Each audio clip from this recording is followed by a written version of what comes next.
Hello friends. आज का हमारा पौधा है तुलसी का पौधा। और हर कोई चाहता है कि उसके घर में जो तुलसी का पौधा रखा हुआ है वो हमेशा हरा भरा और घना बना रहे। लेकिन सर्दियों के टाइम जो तुलसी का पौधा होता है वो कोहरे की वजह से, बहुत ज़्यादा ठंड की वजह से इसकी पत्तियां मुरझा जाती हैं, सूख कर गिर जाती हैं और काफ़ी सारे फंगस और कीड़े वगैरह भी इसके ऊपर आकर लग जाते हैं। तो अभी टाइम है, गर्मियाँ दोबारा से स्टार्ट हो गई हैं और आप अपने तुलसी के पौधे को हरा भरा फिर से बनाना चाहते हैं, जैसा कि ये पौधा आपको मेरा दिखाई दे रहा है। तो आज के इस वीडियो में मैं आपके साथ शेयर करने वाली हूँ कुछ बहुत ज़रूरी टिप्स हमारे तुलसी के पौधे के लिए और कुछ ऐसे फर्टिलाइज़र जिसका इस्तेमाल करते ही कुछ ही दिन में आपकी तुलसी फिर से हरी भरी हो जाएगी। तो फ्रेंड्स, अगर आपके तुलसी के पौधे की हालत कुछ इस तरीके से हो गई है, इसकी पत्तियां सूखकर काफ़ी हद तक गिर गई हैं और जो इसकी बची हुई पत्तियां हैं वो पीली पड़ गई हैं, तो इनको आपको कैसे ठीक करना है। तो चलिए वीडियो को आगे बढ़ाते हुए सबसे पहला काम जो आपको आपके तुलसी के पौधे पर करना है कि इसकी जितनी भी सूखी हुई पत्तियां हैं या फिर ब्रांचेस है उनको आप अपने पौधे से हटा दीजिए। जैसा कि मैं पहले ही इनको हटा चुकी हूँ और इसमें नई पत्तियां भी आनी शुरू हो गई है। फ्रेंड्स, अगर आप अपने तुलसी के पौधे को शुरू से ही हेल्दी और हरा भरा बनाकर रखना चाहते हैं तो पुरानी पत्तियों को और ब्रांचेस को ज़रूर से अपने पौधे से हटा दीजिए, क्योंकि इनमें काफ़ी सारे कीड़े और फंगस विंटर के टाइम आकर लग जाते हैं। ठंड में ये डोरमेंसी में होता है और उसकी ग्रोथ काफ़ी कम होती है, पौधे की इम्यूनिटी भी बहुत डाउन होती है, तो काफ़ी सारे कीड़े और फंगस इसके ऊपर लगे रहते हैं।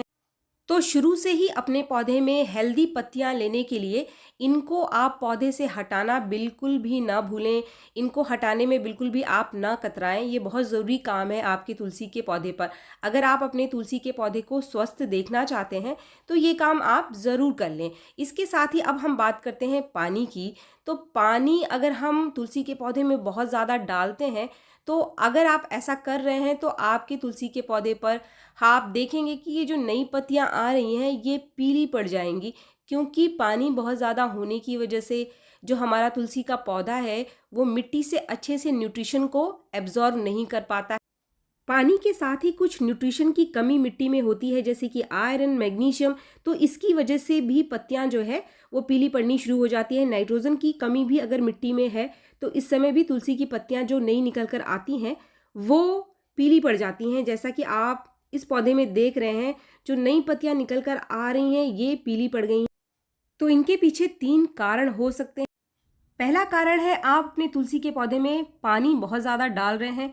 दूसरा कारण है इसके अंदर न्यूट्रिशन की कमी, इसको अच्छे तरीके से पोषण नहीं मिल रहा है जिसकी वजह से इसकी पत्तियां पीली पड़ गई हैं। या फिर जो तीसरा कारण है वो है इसकी मिट्टी का क्षारीय होना। इसकी मिट्टी बहुत ज़्यादा एल्कलाइन है, ज़रूरत से ज़्यादा। तो मिट्टी में अगर न्यूट्रिशन है, आप प्रॉपर इसको खाद दे रहे हैं, तब भी इसमें इसकी जो पत्तियां आ रही हैं वो पीली पड़ रही हैं, हेल्दी पत्तियां नहीं आ रही हैं, तो इसका मतलब आपके पौधे की मिट्टी जो है वो बहुत ज़्यादा एल्कलाइन है, जिसकी वजह से कुछ ऐसे न्यूट्रिशन है जैसे कि आयरन, ये हमारा पौधा प्रॉपर तरीके से मिट्टी से अब्जॉर्व नहीं कर पाता है और आने वाली जो पत्तियां हैं वो पीली पड़ी रहती हैं। तो फ्रेंड्स, इन सारी चीज़ों को हम हमारे तुलसी के पौधे पर कैसे ठीक करें, ये सारा आज के इस वीडियो में मैं आपको बताने वाली हूँ। और इनको ठीक करने के लिए हम कौन से ऐसे नेचुरल फर्टिलाइज़र हैं, क्योंकि हम तुलसी के पौधे में किसी केमिकल फर्टिलाइज़र का इस्तेमाल नहीं करते हैं, तो इसमें क्या करना है, आपको कौन सा फर्टिलाइज़र देना है, ये आगे सारा आपको मैं इस वीडियो में बताने वाली हूँ। तो फ्रेंड्स, प्रूनिंग के बाद आप अपने पौधे की मिट्टी की अच्छे से गुड़ाई कर लीजिए। अगर इसमें कोई घास वगैरह उग आई है तो आप इससे अच्छे से साफ़ करना बिल्कुल भी ना भूलें। तुलसी के पौधे में कभी भी कोई घास वगैरह आप ना उगने दीजिए, वरना इसमें फंगस लग जाता है। इसके साथ ही जो इसकी पत्तियां सूख कर इसके अंदर गिर जाती हैं, इनको भी आप टाइम टाइम पर हटा दीजिए। और इससे पहले कि पत्तियां सूख कर गिरें, आप पहले ही पत्तियों को हटा दीजिए अपने तुलसी के पौधे में जो कि सूख रही हैं या जिनके ऊपर कोई फंगस वगैरह लग गया है। फ्रेंड्स, इन सभी काम के अलावा 15 से 20 दिन में, महीने में एक बार आप तुलसी के पौधे की मिट्टी की अच्छे से गुड़ाई ज़रूर करें। इससे मिट्टी में नीचे तक जड़ों को अच्छी मात्रा में ऑक्सीजन मिलता है और जड़ों की ग्रोथ बहुत अच्छी होती है। तो जड़ की ग्रोथ जितनी अच्छी होगी आपका पौधा ऊपर उतनी ही अच्छी ग्रोथ करेगा। फ्रेंड्स, अब हम बात कर लेते हैं फर्टिलाइज़र की, जो कि है हमारा आखिरी टिप। इस समय हमें हमारे तुलसी के पौधे को कौन सा फर्टिलाइज़र देना है, तो सबसे बढ़िया जो कंपोस्ट है वो हमारे तुलसी के लिए बहुत ज़रूरी है। कंपोस्ट आप कोई भी दे सकते हैं, आपके पास जो भी है, जैसे कि गोबर की खाद या फिर आप वर्मी कंपोस्ट दे सकते हैं। इसको हम इसलिए दे रहे हैं क्योंकि ये जो कंपोस्ट है इनमें नाइट्रोजन की बहुत अच्छी मात्रा होती है, और जितने भी लीफी प्लांट्स यानी ऐसे पौधे जो पत्तियों की वजह से ही जाने जाते हैं, और जितनी सुंदर पत्तियां इसमें होती हैं वो पौधा उतना ही सुंदर दिखाई देता है। तो इसलिए ऐसे पौधों को सबसे ज़्यादा ज़रूरत जिस न्यूट्रिशन की होती है वो होता है नाइट्रोजन।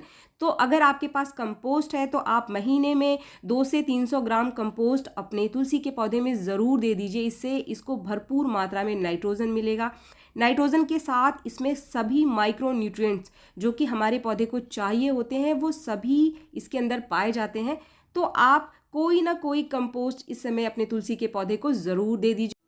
फ्रेंड्स, कंपोस्ट के बाद जो दूसरी चीज़ हम यहाँ हमारे तुलसी के पौधे में डालने वाले हैं ये है चाय की पत्ती। चाय की पत्ती का इस्तेमाल हम हमारे तुलसी के पौधे में इसलिए करते हैं क्योंकि चाय की पत्ती नेचुरल सोर्स है नाइट्रोजन का। इसके साथ ही ये मिट्टी को बहुत अच्छा बनाती है, फर्टाइल बनाती है। इसके साथ ही ये मिट्टी को एसिडिक भी बनाती है, क्योंकि जो चाय की पत्ती का नेचर है वो एसिडिक होता है। इसको डालने से जो मिट्टी होती है इसका एल्कलाइन नेचर कम हो जाता है। अगर आपकी मिट्टी बहुत लंबे टाइम से ऐसे ही पड़ी हुई है तो ये क्षारीय हो जाती है। तो इसको एल्कलाइन बनाने के लिए सबसे सस्ता और सबसे आसान सॉल्यूशन है चाय की पत्ती। चाय की पत्ती के अलावा आप 1 चम्मच कॉफ़ी पाउडर भी अपने तुलसी के पौधे में डाल सकते हैं। इससे भी पौधे को बहुत अच्छी मात्रा में नाइट्रोजन मिलता है। अगर आपके पास घर में कोई भी कंपोस्ट नहीं है तो सिर्फ चाय की पत्ती भी आप अपने तुलसी के पौधे में अगर डाल देंगे तो इससे भी तुलसी के पौधे की ग्रोथ बहुत अच्छी होती है। फ्रेंड्स, अब हम बात करते हैं एक ऐसे फर्टिलाइज़र की जो कि हमें हमारे तुलसी के पौधे पर टाइम टाइम पर ज़रूर डालते रहना चाहिए, क्योंकि तुलसी के पौधे में काफ़ी सारे कीड़े चींटियाँ वगैरह मिट्टी में आकर लग जाते हैं। पत्तियों के ऊपर भी काफ़ी सारा फंगस लग जाता है। तो इसे प्रोटेक्ट करने के लिए हमारे घर में ही एक ऐसी चीज़ है जिससे हमारा तुलसी जो है वो हमेशा हेल्दी और हरा भरा बना रहता है। वो जो चीज़ है वो है काली मिर्च। काली मिर्च एक बहुत ही बढ़िया इंसेक्टिसाइड का काम करता है और फंगीसाइड का भी काम करता है। इसको डालने का बहुत ही आसान तरीका है। इसका आप पाउडर बना लीजिए या फिर इस तरीके से इसके कुछ दाने जो है किसी भारी चीज़ से आप कूट लीजिए और थोड़ा सा महीन पाउडर फॉर्म में इसको कन्वर्ट करके इसको आप मिट्टी में छिड़क दीजिए, ऊपर मिट्टी में फैला दीजिए।